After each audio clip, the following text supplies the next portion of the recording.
So yun na nga guys, at sasabak na namang muli ang ating Gilas Pilipinas Women sa paparating na FIBA Women's Asia Cup. Hindi gaya ng sa men's na hindi pa alam kung matutuloy sa Jeddah. Dahil na din sa kaguluhan sa Rion, ay tuloy na tuloy ang bakbakan sa Women's Asia Cup sa China simula July 13 hanggang 20. With powerhouse teams like Japan and Australia sa grupo natin, susubukang lumaban ng mga bataan ni Coach Pat Aquino. Our Gilas squad is drawn into Group B kasama ang mga pambato ng Japan, Australia at Lebanon. Matindi ang laban pero may window of opportunity tayo lalo na sa match natin kontra Lebanon. Unang makakalaban ng Gilas ang matatangkad na Australian Opals.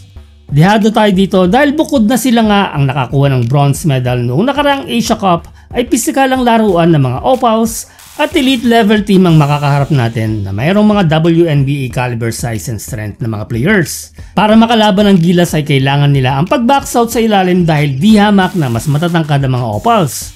Kailangan din nilang umiwas sa foul trouble lalo na ang ating mga main players and trust Jack Animam's presence sa shaded area. Ang ikalawang laban natin the next day ay ang Japan. Kilala ang team ng Japan sa kanilang bilis, shooting at disiplina. Sa totoo lang guys, this one's a tough matchup para sa ating Gilas Pilipinas. Expect full court pressure and rapid ball movement from the Japanese. Kailangan bagalan ng Gilas ang laro. Deliberate half-court game ika nga ang kailangan nilang idikta. Sa depensa naman ay kailangan nilang protektahan ang perimeter. Dehado tayo dito guys, lalong-lalo na at silver medalist ng nakaraang FIBA Asia Cup ang mga Hapon nang talunin sila ng China 73-71. Ang huli nating laban pagkatapos ng isang araw na pahinga on July 16 ay ang Lebanon. Ito guys ang must win at ito ang realistic target ng Gilas para sa isang panalo. Methodical ang mga Lebanese pero kulang sila ng bilis at athleticism to keep up with our guards. Expect Vanessa De Jesus and Naomi Panganiban na pangungunahan ng atake ng Gilas sa labang ito dahil na din sa kanilang bilis at craftiness.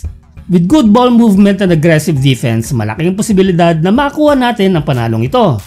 Kung mananalo nga tayo kontra Lebanon at matalo sa Australia at Japan ay we will take the third place sa ating grupo, which means makakaharap natin ang number 2 sa Group A, possibly South Korea or New Zealand. Kung maipapanalo natin ang laro natin sa crossover ay papasok tayo sa qualifications para sa semifinals at makakapasok din tayo sa top 6, which means na makakakuha tayo ng ticket sa 2026 FIBA Women's World Cup dahil ang top 6 sa Asia Cup ay irerepresenta ang Asia dito. Malaki ang gagampanan ng mga key players ng Gilas Women na sina Vanessa De Jesus na primary playmaker, scorer at leader ng grupo.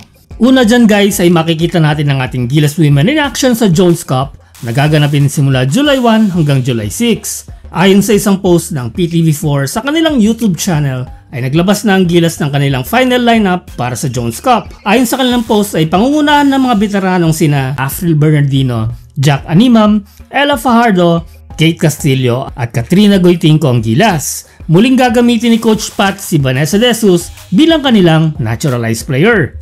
Kasama din sa lineup sina Monique Alison Del Carmen, Sumaya Sugapong, Luna Ozar, Margaret Duenas, Naomi Panganiban at ang first timer na si FEU Lady Tamaraw, Yvette Marie Villanueva. Wala pa tayong nakikitang official statement mula sa Gilas Pilipinas Women regarding sa Final 12 para sa Jones Cup. And upon asking Coach Pat Aquino personally, ay ayon sa kanya, hindi pa daw final ang inilabas ng PTV4. Pero sa aking palagay ay ang inilabas na Final 12 ng PTV4 ay more or less yan na ang makikita natin sa Jones Cup. Maaring isa o dalawang player ang mapapalitan or totally ayan na nga ang lilipad pa Taiwan. Let's see kung sino ang makakasama sa Final 12 bago tumulak ang team sa Taiwan and come FIBA Asia Cup na gaganapin na week after ng Jones Cup from July 13 to 20 sa China. Tanging ang New Zealand, South Korea at Australia pa lamang ang may mga kumpirmadong 12 players ayon sa FIBA website. Ang Japan ay nagpasa na ng training camp squad nila at sa listahang ito ay pipiliin nila ang kanilang Final 12. Ang Pilipinas, China, Indonesia at Lebanon ay hindi pa naglalabas ng kanilang training pool or Final 12. Ang Final 12 guys ng 8 kuponang kasali ay i-announce pagkatapos ng technical meeting bago nga ang event.